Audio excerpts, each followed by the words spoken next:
Mani sauc Līga Rudzīte. Es šobrīd studēju Tallinas Tehniskajā universitātē attīstības sadarbību attīstības finansējumu. Un jau vairākus gadus es strādāju ar sievietēm, kas strādā Ukrainas organizācijā MON, kas ir sieviešu tiesību organizācija, un mums ir brīvprātīgie un darbinieki dažādās pasaules valstīs, un mēs veicam īslaicīgus projektus, pētījumu projektus un atzinumu projektus dažādās pasaules vietās.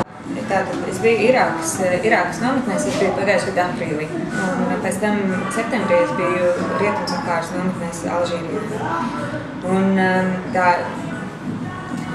Es neteiktu, ka tā ir interese braukt tieši uz bēgļu nometnēm vai tādām vietām, bet tas ir drīzāk jautājums par vietām, kur cilvēki dzīvo ļoti ekstrēmos apstākļos. Tas ir vairāk stāsts par to, kā cilvēki vispār var izveidot dzīves vietās, kas ir super ārpus un normālā.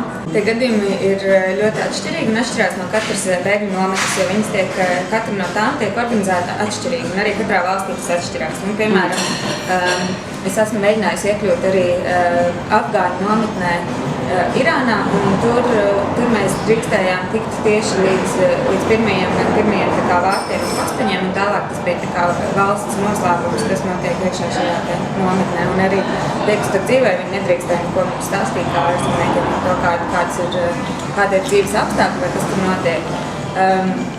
Irākas vienā no nometnēm, Kavergoskā, tur mēs ieradāmies, mēs bijām uzaicināti, tad mums bija visi dokumenti un ielūgumi no attīstības programmas, bet tur mums bija jāiet pie nometnes priekšnieka, kurš savukārt teica, ka mēs varam rakstīt par sievietēm, mēs varam rakstīt par to, ko ANO attīstības programma dara, bet mēs nekādā gadījumā nedrīkstam rakstīt vai runāt par to, kādi ir apstākļi pašā nometnē. Tas, protams, ir drīzāk ļoti tehnisks jautājums, jo mēs nevaram rakstīt par to, ko dara ANO attīstības programma, ja mēs nerakstam par to, kādi ir patiesie notikumi vai kas notiek nometnes iekšienē, jo tas ir, protams, ļoti saistīts savstarpēji. Tas ir drīzāk tāds tehnisks jautājums, un ja nav iespējams tik liela pretestība. Akras nometnē, kas bija otrā, kur mēs arī strādājām, tur savukārt tur nevienam nekas nebija jājautā, tā ir gandrīz pilnīgi atvērta vieta, tas ir bijušais cietums, bet tur ir tie, kas ir izmitināti tur, viņi skaitījās tajā laikā, tas bija pagājuši gadu, tā skaitījās kā pagaidu nometne, no kurienes tad pēc tam tiek cilvēki relokāti kaut kādā citā vietā, bet, protams, tā nometne ir tikai papildinājusies ar cilvēkiem, un es turēs no devies projām visu šo gadu. Es domāju, ka ir ļoti reti, kuri tic, ka Eiropā dzīve būs ļoti labāka. Es domāju, ka ir cilvēki, kuri tic, ka Eiropā viņiem būs drošāk. Es domāju, ka viņi tic, ka viņi varēs izmantot kaut kādas iespējas, kuras nav attiecīgajās vietās, kur ir karš tajā brīdī. Bet man tiešām šķiet, ka lielākā daļa bērnu, vismaz tie sīvieši, kas bija šajās nometnēs, tur nav viegli dzīvot. Bet viņi arī izvēlās palikt vēl pagaidām nometnēs, tāpēc, ka iespējams kaut kas mainīsies, un tāpēc viņi ir vēl tur. Kad arvien vairāk, jo vairāk laiks paiet, jo vairāk viņi arī saprot, ka visdrīzāk ļoti maz kas mainīsies. Piemēram, Sīrijas kurdu nometnēs Irākā, piemēram, tajā pašā Kavergoskā, kas ir tāda reāla nometne, kur tiek būvēts un domāts par infrastruktūru un lietām.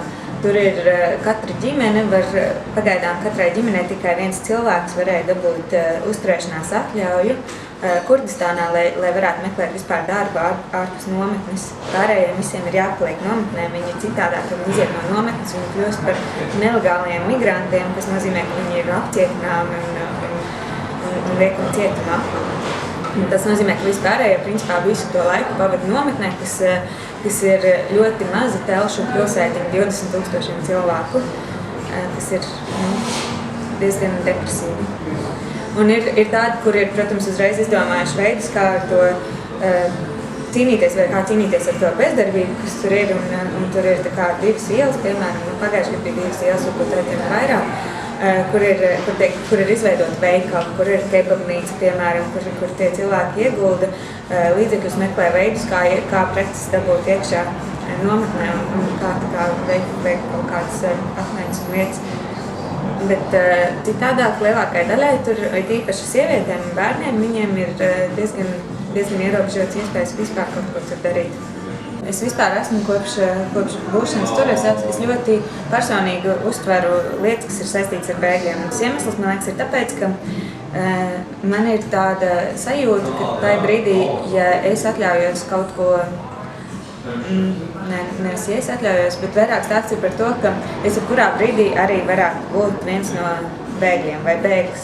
Vienalga situācijas var būt ļoti dažādas, bet tas, ka es dzīvoju šeit un tagad, tas nenozīmē, ka kaut kad man par lielu pārsteigumu es nekļūšu par cilvēku, kuru kāds nevēlēsies savā valstī vai savā vietā, kaut visu, ko es mēģināšu izdarīt, ir nevis braukt izvarot sievietes un ieņemt Eiropu, bet braukt uz vietu, kur man vienkārši ir drošāk.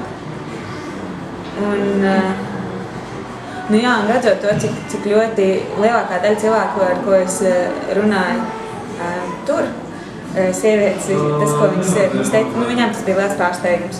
Viņas nebija gaidījušas to, ka viņas savu dzīvi kaut kādā brīdī pavadīs šādā vietā. Un tas, ko viņas visi, mēs prasījām, ko viņas vēlētos visvairāk, viņas pat neteica brīvību vai, atgriešanos Sīrijā. Tas, ko viņas teica, viņas gribēja vienu normālu dienu. Viņas gribētu iet vienu dienu pat tā kā pavadīt normālā pilsētā, kur viņas var iet pa normālu ielu, kur brauc mašīnas, kur ir cilvēki, kur ir veikali, kur viņas var iet normālā veikalā, paskatīties uz lietām. Un aiziet uz normālu kafejnīcu, un pēc tam aiziet normāli mājās. Tā lieta, par ko viņas runāja, ļoti daudz bija normālība. Par ko ļoti maz arī tiek runāts, un kas bija viens no iemesliem, kāpēc mēs tur braucām, bija arī runāt par to sieviešu drošību, sīriešu nometnēs. Un sievietes, protams, ir visapdraudētākā grupa kopumā, kas tur ir, un ir īpaši meitenes sākot no 11, 14 un uz priekšu gadiem.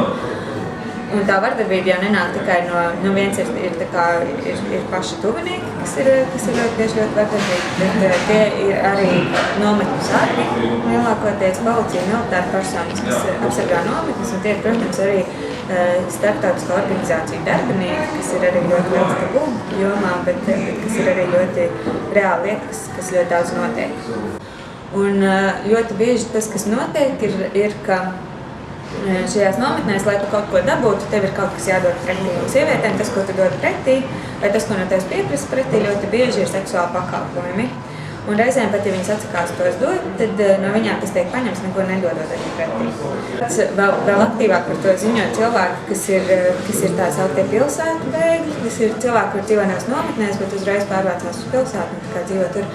Jo par katru atļauju, ko sieviete iet dabūt, tā kā darba atļauju, dzīvošanas atļauju, dzīvokli īrēt, piemēram, ļoti bieži amatpersonas prasa seksuālu pakalpojumu. Un tā ir tā lieta, par ko arī ļoti maz tiek runāts, jo tas nav tā kā primārais. Primārais ir nodrošināt tātad ūdeni, pārtiku un medicīnas pakalpojumus, bet sieviešu drošība ļoti bieži ir tikai dažu organizāciju ziņām un rokās, un tas ir arī tas, ar ko dažiem būtu vairāk jāstrādā. Kā mums stāstīja, meitene no sievietes, kas bija Erdovā, tātad Kurdistānas kā galvaspilsētā. Viņas teica, ka, protams, ka visvieglāk ir, tad, kad reiz darba interviju, tev uzreiz arī prasa, vai tu esi gatavs sniegt pakalpojumus ļoti daudzās vietās. Un tā summa, ko tu dabū, vai tu dabū darbu vai nedabū, ir ļoti atkarīga no tā. Tā. Bet tas bija tāds absolūtais, tā kā visiem zinām notikumu. Fakti, tie bija fakti, par ko sievietes kā mierīgi runāja, kā viņas pat salīdzināja, cik tev prasīja, cik man, kā vedās sarunas un tā tālāk. Lielākā daļa apsver jau tikai nelegālus ceļus, kā meklēt veidu tikt iekšā Eiropā, piemēram. Daudz gaida uz kvotām, kuriem ir kaut kāda konkrētā izglītība, piemēram, uz Austrālijas kvotām vai kā meklē Kanādas iespējas un tā. Bet pat, lai to nokārtot, tas ir ārkārtīgi dārgi. Man stāstīja, ka Schengens vīza var maksāt līdz pat $2500 vai eiro. Un tie solījumi bija ļoti interesanti, ko man stāstīja. Piemēram, viena meitene, viņa ļoti stabili zināja, ka viņa grib nokļūt kaut kur Ziemeļa Eiropā. Un viņai bija apsolīts, ka viņa varētu braukt, ka viņi varētu nogādāt Turcijā, un Turcija taču ir gandrīz Eiropas Savienība, līdz ar to tur jau visas robežas ir pēc tam vaļā. Un viņai par to prasīja 1800 eiro, lai viņi tā kā nogādātu Turcijā, kas principā viņi varētu tur mierīgi pati nokļūt arī par saviem līdzekļiem, nebūtu tik daudz jāmaksā, kā netikt tālāk. Tā. Viņi ļoti daudz ko ir pārdevuši kaut kādā brīdī, viņiem ir ļoti daudz, kas arī līdzi zeltlietās un tam līdzīgi, kā nav jau tā, ka viņi ir ārkārtīgi nabadzīgi. Viņiem ir arī ļoti bieži ir gadījumi, ka visa ģimene sametīsies, lai viens aizbrauktu pāri, un tad viņš savukārt sāk strādāt, un viņš sūta atpakaļ naudu, ar laiku ģimeņu apvienošanas kārtīgi un tā tālāk. Arī, protams, ka ģimenēm, bērniem un sievietēm ir ārkārtīgi bīstami braukt pāri. Ir skaidrs, ka sievietes ļoti bieži nonāk ļoti nelegālos bordeļos un tam līdzīgās vietās, kas ir viens no riskiem, ja tā kā brauc kopā ar cilvēku pārvadējiem, kontrabandistiem un tā tālāk. Un savukārt bērniem tas ir vienkārši ļoti grūts ceļš, un tāpēc ļoti bieži tie ir vīrieši, kur brauc pāri.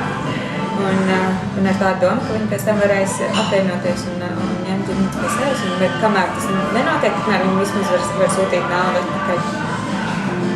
Un arī, protams, ka kurdu nometņu gadījumā tas ir arī tāpēc, ka sievietes nevar tikt ārā no nometnes. Tā kā viņām, jo uz visu ģimeni ir viens cilvēks, kurš drīkst izbraukt ārā, tad visdrīzāk tā nebūs sievietēm. Tas, kas ir ļoti pārsteidzoši, ir, ka viņiem vēl ir tā sajūta, ka viņiem kāds var palīdzēt. Viņiem ir ļoti stipra šī sajūta, ka viņiem kāds var palīdzēt. Un tiklīdz kā tur ierodās cilvēks, kas ir svešinieks no rietumiem, vienalga, bet arī tas varētu būt, jebkurš, kurš pats nav sīrietis un kurš pats nav kurds un nav no Irākas, viņi visi tā kā sapulcēs ļoti liels cilvēku pūlis apkārt un viņi stāsta stāstus. Viņi grib, lai cilvēki izstāsta tālāk viņu stāstus un par to, kāda ir viņu situācija, ko viņi piedzīvo un tā tālāk. Un, piemēram, viens stāvs ļoti ar meitu pie rokas, viņš ļoti citīgi mums sekoja visur līdzi un viņam pašam viņš nezināja angļu valodu, viņš vienmēr aicināja kādu tulkot un viņa tas stāsts bija, ka viņš viens pats audzina meitu, viņa sieva ir aizgājusi no ģimenes, viņš audzina šo te meitu un viņi ir devušies tagad bēgļu gaitās, viņš ir devies tāpēc, ka viņš grib rūpēties par savu meitu. Un viņai ir savukārt diagnoze, kuru viņš neatcerās, viņš ir pazaudējis viņas papīrus, bet viņai ir trauksmes, ļoti, ļoti pamatīgas trauksmes ik pa laikam. Un viņa kliedz, viņa tā kā dara sev pāri, un lielākā daļa kaimiņu mēģina tikt ar to galā, palīdzēt viņam, bet viss, kas viņiem būtu vajadzīgs, ir zāles, bet zāles viņiem nav pieejams, tāpēc, ka ir ļoti pamat tā kā pakas, kas tiek dotas, bet nekas specifisks un īpašām slimībām. Tāda stāsta ir ik pa laikam, kad kā cilvēki nāk klāt un viņi stāsta par tām savām vajadzībām, un viņiem vēl joprojām ir cerība, ka tad, ja kāds tālāk uzzinās, viņiem palīdzēs. Un droši vien, ka tā ir tāda ļoti svarīga ziņa, ka viņiem vēl ir cerība, kur ļoti daudziem droši vien, kas ir nodzīvojuši vairākus gadus, tā cerība ar katru gadu ir vien samazinās. Man liekas, ka var iedomāties, kā tas ir, ja, piemēram, pēkšņi tu aizbrauc uz Pozitīvus un saproti, ka tev tajā Telšu pilsētiņā būs jādzīvo vēl 10 gadi tavas dzīves un nemaz neaizejot līdz mūzikas daļai, bet tikai pārceļot Telšu pilsētiņā. Un tad padomā, cik tu daudz domās par vidi un par lietām, ko tu izmet vai neizmet, vai cik tu droši jutīsies no visiem pārējiem iedzīvotājiem, par kuriem tu neko īstenībā nezini pirms tam, kurš tu pirms tam neesi saticis un tā tālāk. Es gribētu, lai nepolitizē, lai tas nekļūst par dažu partiju priekšvēlēšanu, kampaņu vai savu vēlētāju balsu dalīšanas tādu līdzekli.